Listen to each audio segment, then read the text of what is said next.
Assalamualaikum warahmatullahi wabarakatuh. Alhamdulillah wa syukrulillah, la hawla wa la quwwata illa billah. Ashhadu an la ilaha illallah wahdahu la syarika lah, wa ashhadu anna Muhammadan abduhu wa rasuluh, la nabiyya ba'dah. Allahumma salli ala Sayyidina Muhammadin wa ala alihi wa sahbihi ajma'in, amma ba'du. Hadirin pemirsa yang dirahmati oleh Allah Subhanahu wa taala, selamat berjumpa lagi di majelis ilmu ini. Mudah-mudahan kita bersama selalu dalam ridha Allah Subhanahu wa taala. Mudah-mudahan rezeki kita dimudahkan oleh Allah Subhanahu wa taala, urusan kita dilancarkan oleh Allah Subhanahu wa taala. Mudah-mudahan kita terpilih sebagai orang yang akan ditakdirkan sukses oleh Allah Subhanahu wa taala. Hadirin yang dirahmati oleh Allah Subhanahu wa taala, pada episode kali ini saya akan membahas rahasia sukses atau kunci sukses dalam berusaha. Rahasia sukses ini saya ambil dari berbagai kitab. Kita ambil dari Al-Quran, kita ambil dari hadis, kita ambil dari buku-buku sejarah sukses orang-orang yang memang sukses baik di bidang politik, ekonomi, sosial dan sebagainya. Kami juga mencari referensi dari rahasia-rahasia sukses Michael Hill, Bill Gates, Jack Ma, orang yang terkaya di dunia Michael Hill dan kemudian yang terkaya di Asia, Jack Ma, juga kami himpun. Insya Allah akan memberikan pencerahan bagi kita bersama.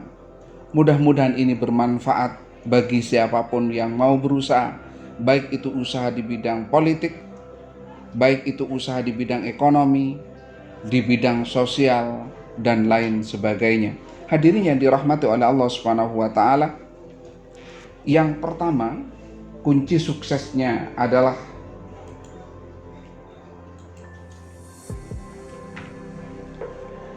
niat yang baik. Saya ambil dari sabda Rasulullah sallallahu alaihi wasallam, innamal a'malu binniyah wa innama likulli imri'in ma nawa. Sebenarnya kata Rasulullah sallallahu alaihi wasallam bahwa setiap sesuatu bergantung pada niatnya.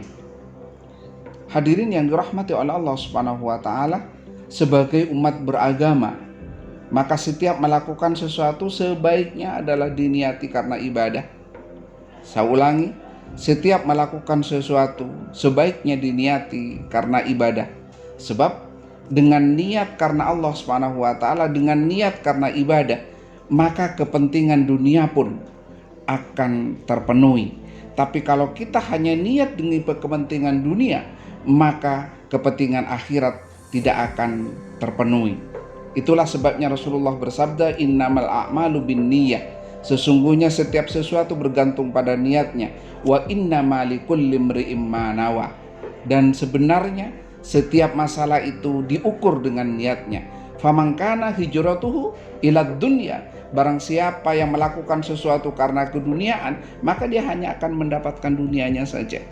Tapi ketika kita niatnya karena Allah, maka kebahagiaan akhirat kita penuhi, dapati, pahala kita dapat, juga kepentingan dunia kita dapat. Ingat, usaha apapun, baik itu politik mencari kekuasaan, baik itu ekonomi mencari kekayaan, baik itu sosial mencari status sosial, semuanya yang menentukan itu Allah. Semuanya yang menentukan itu Tuhan. Kalau kita niatnya karena ibadah kepada Allah, maka Sang Maha Pencipta akan memberikan insya Allah sesuai dengan apa yang kita niati. Yang pertama adalah niat yang baik. Dagang jangan untuk menyaingi orang lain.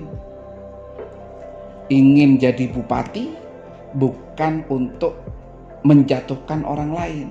Ingin jadi gubernur bukan untuk menjatuhkan orang lain.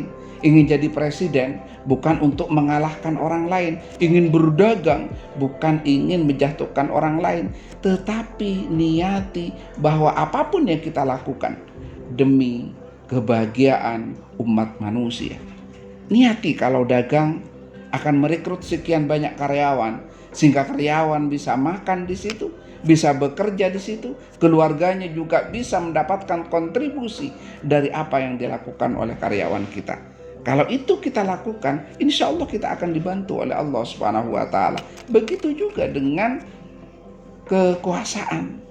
Barang siapa yang menginginkan kekuasaan, baik itu perangkat desa, kepala desa, camat, bupati, DPR, gubernur, wali kota, menteri, atau sampai presiden, niati ingin membantu masyarakat, niati ingin mensejahterakan masyarakat, niati untuk mengangkat derajat orang-orang yang tidak berdaya, niati untuk membantu kaum miskin yang lemah. Dengan cara seperti itu, niat seperti itu, maka Allah akan membantu kita. Itu yang pertama. Yang kedua, berpikir jauh ke depan. Yang kedua, berpikir jauh ke depan. Ada sebuah filosofi dari orang tua dulu. Nanamlah kelapa, mungkin engkau tidak akan menikmatinya, tapi anak cucumu yang akan menikmati. Tanamlah pohon, mungkin engkau tidak menikmatinya, tapi anak cucumu yang akan menikmati. Hadirin yang dirahmati oleh Allah Subhanahu wa Ta'ala, berpikirnya jauh ke depan, bukan hanya untuk sekarang. Jadi ketika kita melakukan sesuatu, maka berpikir jauh ke depan. Orang yang mencari ikan, kenapa dilarang menggunakan potas? Kenapa dilarang menggunakan bom? Karena ketika karang itu hancur, rumah-rumah ikan itu hancur, benih-benih ikan itu mati, maka ke depannya ikan itu tidak ada lagi. Anak cucu kita tidak bisa mendapatkan apa-apa. Kenapa hutan itu atau penebangan hutan itu tidak boleh dengan cara dibakar? Karena dengan seperti itu maka anak cucu kita tidak akan mendapatkan apa-apa. Jadi berpikir jauh ke depan. Jangan berpikir hanya pragmatis saat ini. Maka kalau berpikir jauh ke depan, insya Allah kita akan sukses. Kadang ketika kita melakukan sesuatu, orang lain meremehkan. Untuk apa? Tahu kisahnya Nabi Nuh? Ketika membuat perahu, semuanya menganggap Nabi Nuh gila. Semuanya menganggap Nabi Nuh sinting. Semuanya menganggap Nabi Nuh stres. Tapi Nabi Nuh diberitahu oleh Allah bahwa nanti akan ada tsunami besar yang akan menenggelamkan seluruh masyarakat. Maka Nabi Nuh diperintahkan oleh Allah untuk membuat perahu. Jadi berpikirnya bukan saat itu tidak ada hujan, bukan saat itu posisinya di gunung, bukan saat itu yang membuat perahu itu mospro. Bukan saat ini saja, tapi berpikir jauh ke depan. Hadirin yang dirahmati oleh Allah Subhanahu wa Ta'ala, pemerintah, DPR, bupati, gubernur, tolong jaga setiap aset yang ada di kita. Jangan semuanya dijual keluar. Jangan semuanya dieksploitasi besar-besaran. Jangan semuanya diinvestasikan kepada orang luar. Karena anak cucu kita tidak akan memiliki apapun. Anak cucu kita hanya akan menjadi karyawan-karyawan kecil. Kenapa menjadi karyawan kecil? karena mereka tidak memiliki apapun. Itulah sebabnya mal-mal besar yang ada di Indonesia, kadang orang pribumi dan orang kampungnya tidak memilikinya. Kenapa? Karena tanahnya dijual. Yang memiliki orang luar tidak berpikir jauh ke depan. Maka orang yang hebat berpikir jauh ke depan. Hadirin yang dirahmati oleh Allah Subhanahu wa taala. Yang ketiga, yakin dan optimis. Mari kita ingat firman Allah dalam sebuah hadits qudsi. Aku, kata Allah, akan memberikan sesuatu sesuai dengan prasangkamu, sesuai dengan keyakinanmu. Kalau kita yakin sukses, maka kita sukses.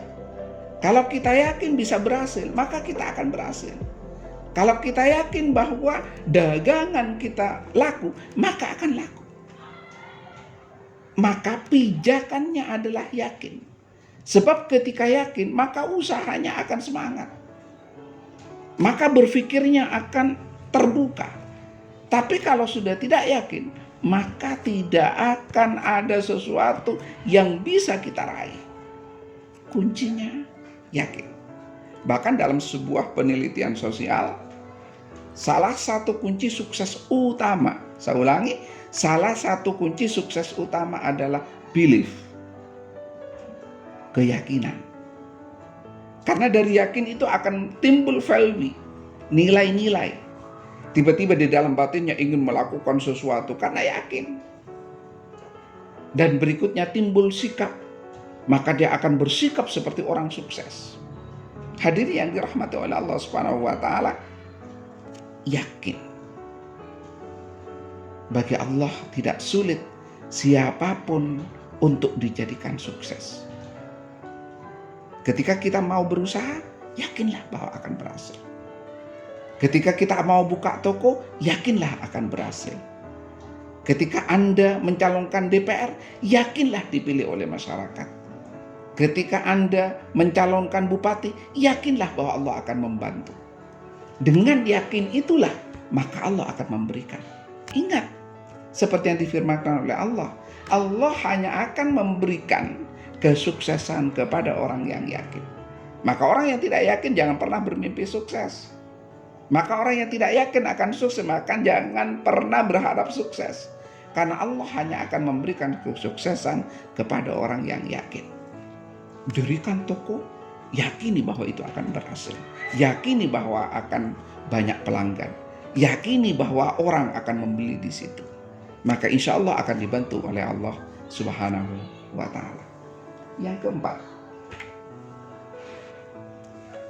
tidak takut gagal. Yang keempat, tidak takut gagal. Ini saya baca dari buku hariannya Jack Ma. Dia selalu mengatakan bahwa lebih baik melangkah jatuh ketimbang tidak pernah jatuh tapi tidak pernah melangkah. Saya ulangi, lebih baik melangkah dan jatuh daripada tidak pernah jatuh tapi tidak pernah melangkah. Kata-kata bijak yang biasa kita dengar adalah lebih baik gagal setelah berusaha daripada tidak pernah gagal karena tidak pernah berusaha.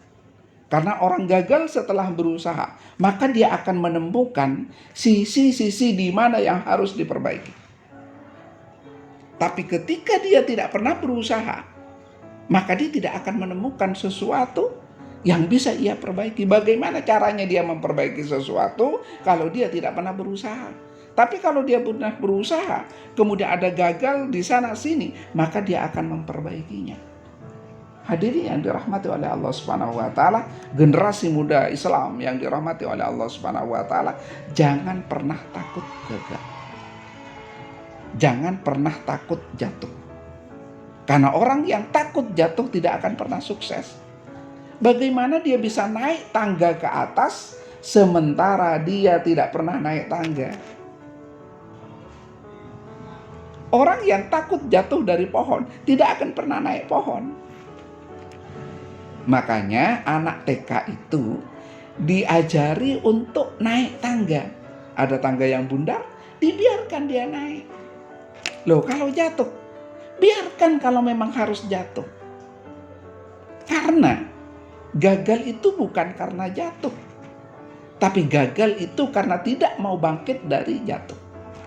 10 kali kita gagal, tapi 11 kali kita bangkit, maka kita akan sukses. Ingat Ronald Reagan? Seorang bintang film yang kemudian jadi penguasa di Amerika Serikat. Orang itu pernah mengatakan, biarkan aku jatuh 100 kali, dan aku akan sukses kalau aku bangkit 101 kali. Jadi jangan pernah takut. Karena orang takut gagal tidak akan pernah mendapatkan apapun. Dia akan diam begitu saja, berbuat itu takut, mau dagang takut rugi, mau buat toko takut rugi, mau naik kuda takut jatuh, mau naik pesawat takut jatuh. Bagaimana dia bisa sukses? Para ibu dan segenap orang tua yang dirahmati oleh Allah Subhanahu wa taala, ada kebiasaan-kebiasaan yang kurang bijak. Ketika anak naik kursi, maka anak itu sering dilarang, awas jatuh. Padahal ketika dia sekolah di TK, justru dibuatkan tempat yang tinggi agar dia naik. Biarkan dia naik kursi, biarkan dia naik ke tempat yang lebih tinggi, biar tahu dia merasakan sesuatu. Ketika dia naik ke atas, maka keyakinannya dia akan bertambah. Loh, bagaimana kalau jatuh? Kalau jatuh, jangan dibantu untuk bangkit, tapi diberi semangat untuk bangkit. Ketika anak lari, kemudian anak itu jatuh, jangan kemudian diangkat.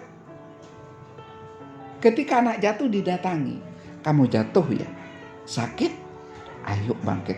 Kamu pasti bisa bangkit. Kamu pasti bisa bangkit. Mungkin anak itu akan nangis, tapi berilah semangat, jangan diangkat. Sehingga dia tidak menjadi anak yang cengeng, yang selalu bersandar ketika dia jatuh. Diberi semangat. Ayo, kamu bisa naik, kamu bisa bangkit, kamu bisa bangkit. Setelah dia berdiri, ajak lagi, ayo berlari lagi. Pasti kamu bisa, pasti kamu bisa. Maka dengan seperti ini, akan menanamkan di jiwa anak untuk tidak takut melakukan sesuatu.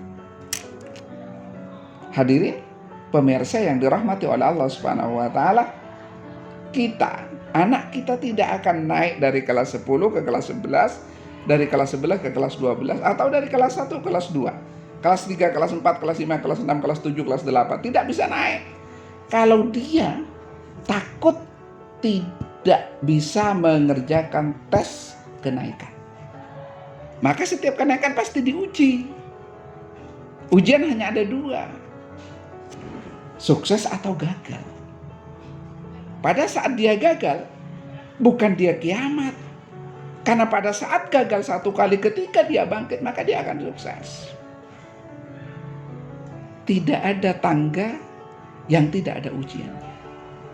Setiap kesuksesan pasti diawali dengan ujian. Jangan pernah takut gagal. Anak muda yang dirahmati oleh Allah Subhanahu wa taala, berjalanlah yang kencang, berpikirlah yang besar, bermimpilah yang tinggi. Maka saat itu kalian akan menemukan jalan.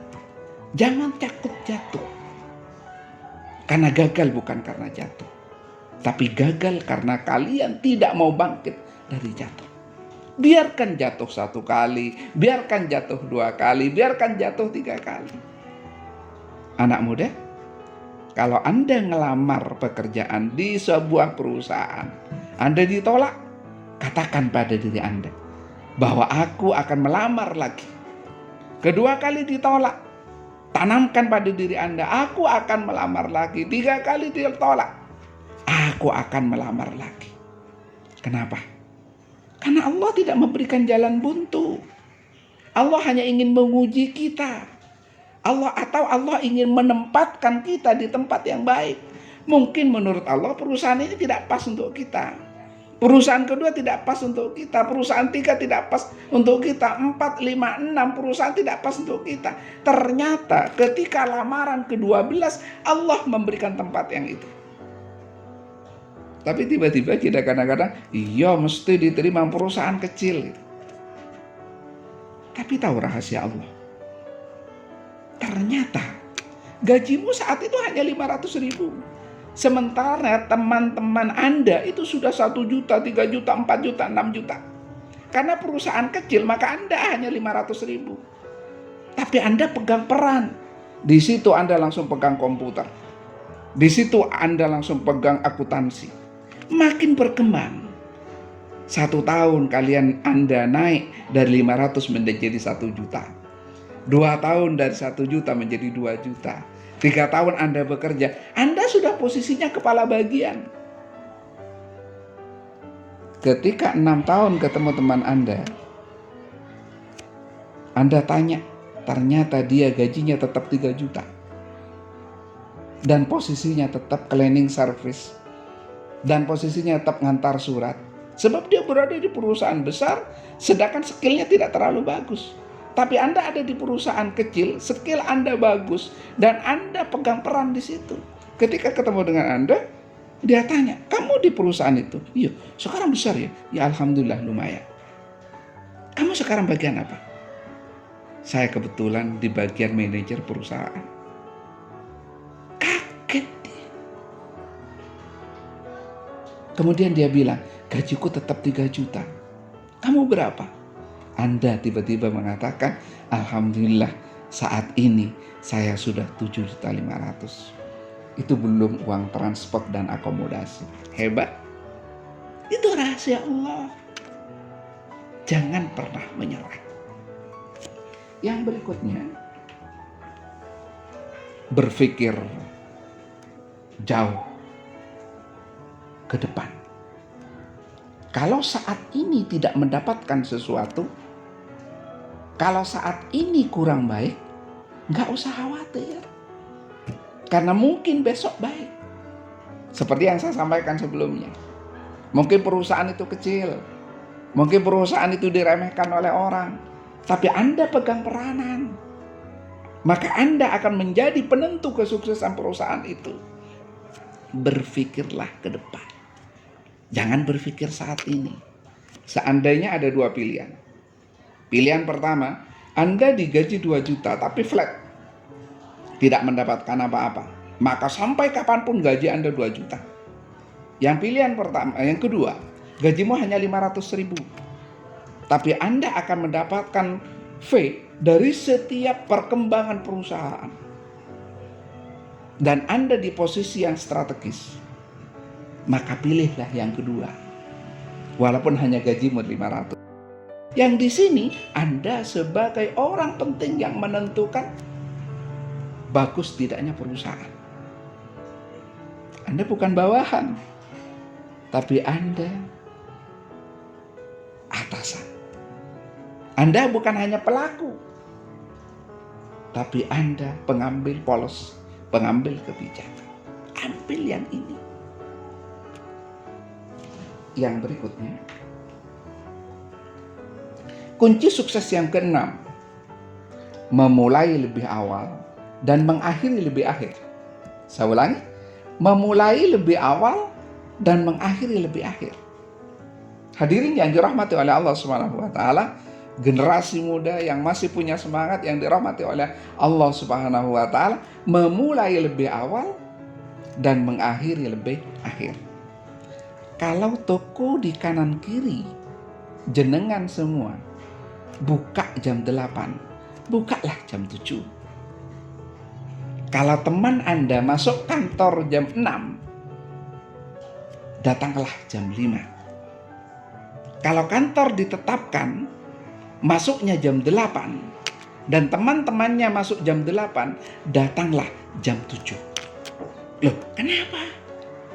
Karena orang yang datang lebih awal pasti akan diberi sesuatu yang lebih. Ingat hadis, man sanna sunnatan hasanatan falahu ajruha wa ajru man amila biha. Barang siapa yang mempelopori kebaikan, dia akan mendapatkan satu kebaikan. Sampai di situ tidak, wa ajru man amila biha, dan dia pun akan mendapatkan sekian banyak kebaikan dari sekian banyak orang yang mengikuti berikutnya. Kok bisa? Ayo analisis sederhana. Masuk kantor jam 8. Anda datang jam 7. Manajernya, karena ada pekerjaan penting, maka dia datang jam 7. 7.15. Saat itu ketemu Anda. Anda jangan berharap disapa. Dia tidak akan menyapa Anda karena Anda bukan orang penting. Jangan berharap kemudian Anda dipuji karena Anda bukan orang penting. Dia hanya lewat, begitu saja. Besoknya dia datang lagi, ternyata ada Anda. Dia hanya lewat, begitu saja. 4 hari, 5 hari, 6 hari. Kemudian dia tanya kepada sekretarisnya, siapa orang yang biasa datang pagi itu? Namanya si A. Tolong panggil ke sini. Dipanggil. Kemudian sang manajer, silakan duduk. Besok kalau kamu datang, tolong bersihkan ya ruangan saya, kata si manajer. Dah, kita kerjakan, dibersihkan. Nampaknya manajer hanya ingin menguji apakah tangan Anda adalah tangan suci atau tangan Anda tangan yang tidak bertanggung jawab. Besoknya, tiba-tiba manajer mau keluar kota. Sang manajer tanya kepada sekretaris, tolong bawa anak itu. Seluruh perusahaan kaget. Anda orang baru, Anda bukan orang penting, pekerjaannya Anda hanya tukang antar surat, tiba-tiba diajak si bos untuk keluar kota. Kenapa diajak bos keluar kota? Karena kalau bersama Anda, maka ada yang mengingatkan kapan waktu harus bekerja. Karena Anda orang yang paling disiplin. Yang kedua, Anda bisa diajak bergerak cepat karena Anda selalu mendahului ketimbang orang lain. Maka dia sudah berpikir visi Anda lebih cepat dari teman yang lain. Setelah pulang dari luar kota, pasti Anda akan dikerumuni oleh teman-teman dan kolega Anda. Apa yang Anda lakukan? Anda cuma mengatakan, tidak ada apa-apa. Karena memang tidak ada apa-apa. Terus di sana, ya saya cuma menemani, menyiapkan kopi, membawa laptopnya dan sebagainya. Sekali-kali saya disuruh ngetik. Kemudian besoknya tanya si manajer, tolong kepada sekretarisnya, tolong panggil anak itu. Setelah dipanggil ditanya, Anda lulusan apa? Saya D3. Bagian apa? Akuntansi. Bisa ngerjakan ini? Kemudian Anda mengerjakan dengan baik, datang pagi, pekerjaannya cepat selesai, dan bla bla bla bla bla. Pada 3 bulan, 4 bulan, 6 bulan, 7 bulan, 8 bulan, 1 tahun, tiba-tiba ada pengumuman. Pergeseran penempatan posisi tertentu. Si A menempati posisi apa, si B menempati posisi apa, si C menempati posisi apa. Anda dengan jajarannya, koleganya, tidak mungkin berharap apa-apa sebab orang baru.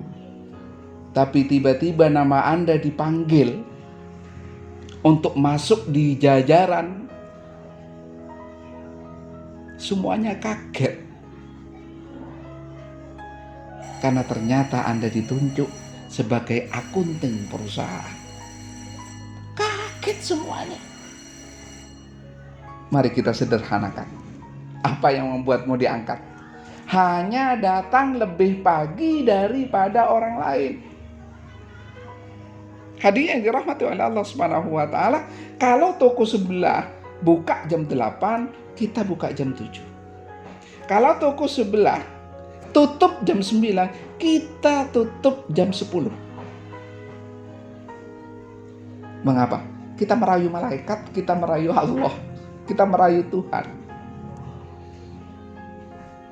Barang siapa yang banyak melakukan usaha, maka Allah akan memberikan sesuatu yang lebih. Saya ulangi, barang siapa yang banyak melakukan usaha, maka Allah akan memberikan sesuatu yang lebih.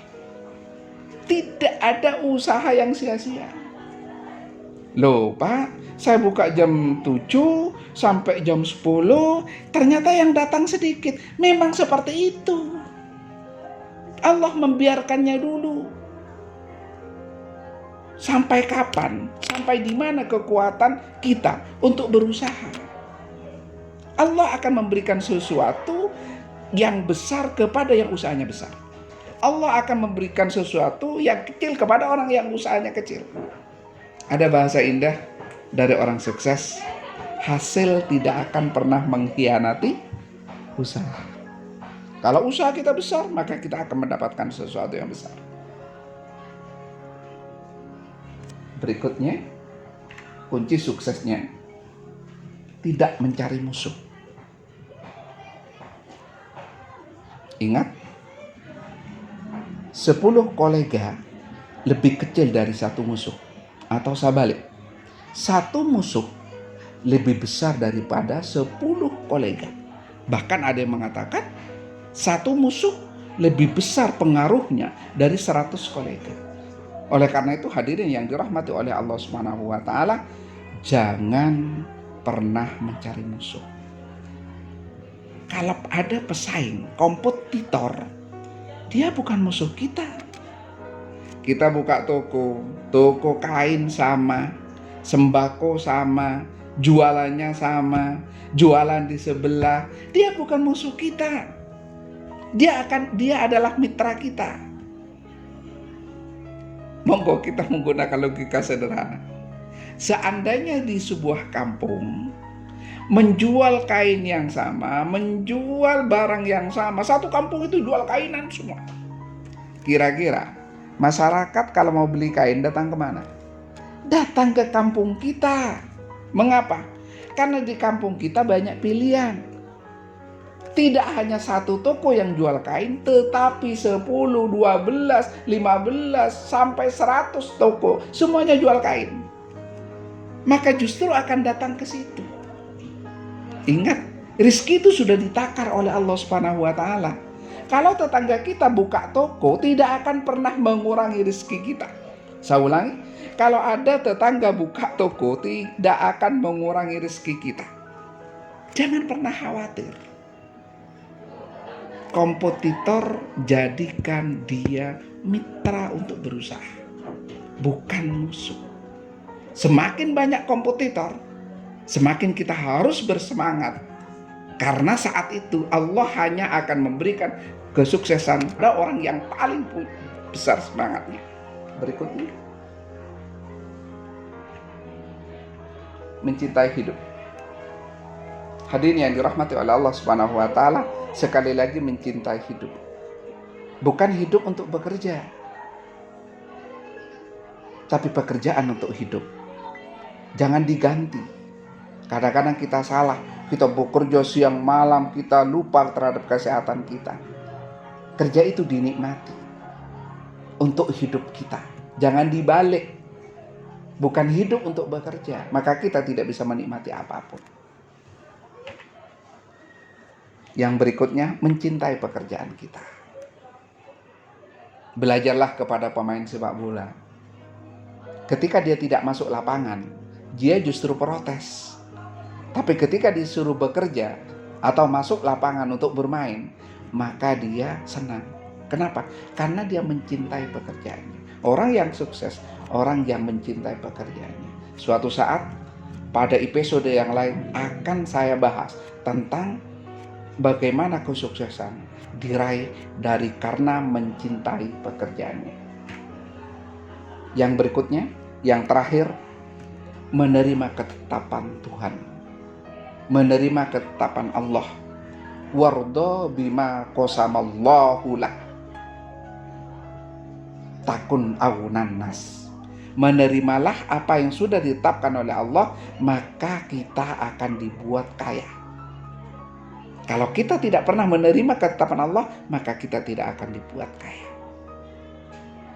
Mudah-mudahan yang sedikit ini memberikan inspirasi.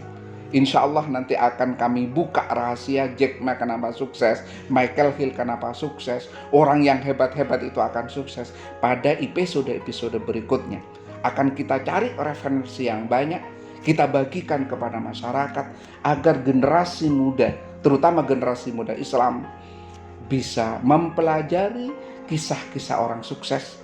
Dan insya Allah kita semua punya semangat yang tinggi, dan insya Allah Allah akan mentakdirkan sukses. Wassalamualaikum warahmatullahi wabarakatuh.